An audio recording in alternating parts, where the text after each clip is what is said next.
Okay, if you're looking to raise venture funds and you're in the process of building a pitch deck, here is the 10 slides that you need that we use to raise millions of dollars. And it's from a Silicon Valley titan, Guy Kawasaki. I'm gonna walk you through each deck. So the first thing you need is your title slide.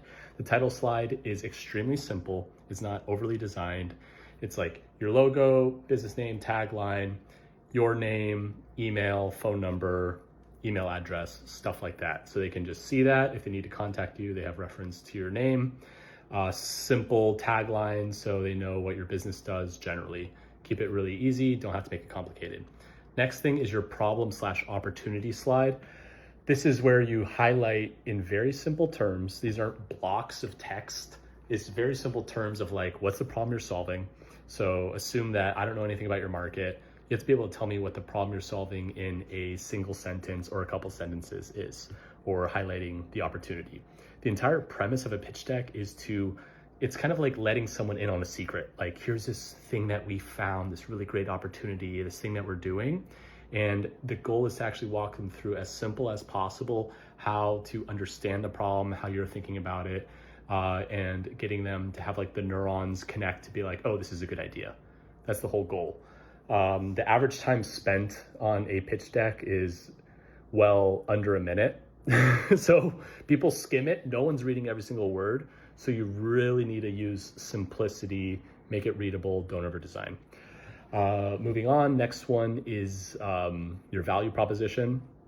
So this is like, how are you solving that problem? What's your approach? You know, like what's your quick pitch? If someone asks like, oh, what does your company do? That's how you answer that. Here you can add like screenshots of the product or, you know, simple things. Don't over design it. You really want like on top title and then like a couple things, maybe bullet points or little diagrams below to make it too complex. Next one is your business model. Do not reinvent how to make money. This is a lot of where people get stuck. They try and invent a new wheel. Just pick a simple process where it's like, we're SaaS subscription, or, you know, we do X, we do Y, we're a marketplace. Figure out something that already works and be very clear about it. You know, don't get too complex here. Just have them understand that you understand how money works. Next one is your underlying magic. This is all the stuff that you probably wanted to put in all the other slides about like why you're special, what you're doing different, you know, like how your approach is better than everyone else's approach, your underlying magic. This is where you get to put all of that, you know, like personality into it. So, you know, that goes into both a tagline, stuff underneath too, diagrams, product shots, etc. Whatever you think actually can help explain that core concept best. After that is your go-to-market plan or your GTM.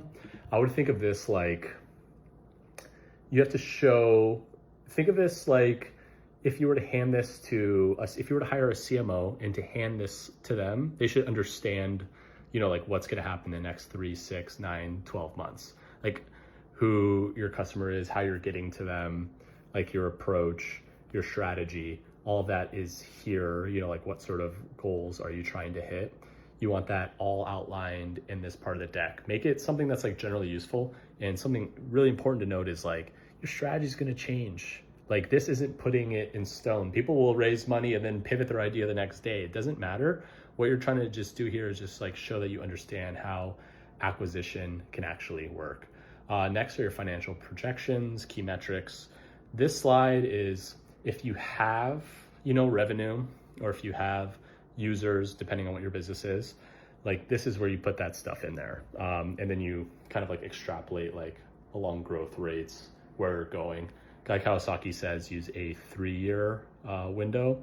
You know, if you're pre-revenue, you know, you can put other stuff in there. If it's like just users, don't feel bad about that. If you're, you know, if you're pre-product, you know, you probably don't have this slide unless if you have like metrics about like your like lists that you built for a pre-launch or something.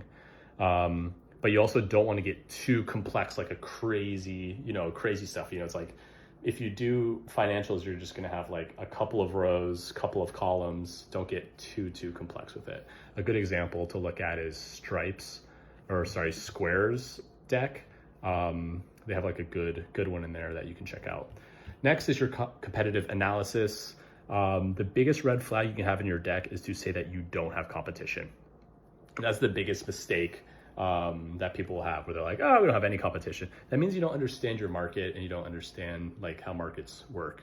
Like you're competing with everyone in some way or another. Even if you're just adjacent or you're a new idea or you're innovative, you know, like the car was competitive with the horse, even though it's not in like the same market, it's still, you know, it's transportation. So there's multiple ways to do this. If you're far along, you show like how much of the market you have.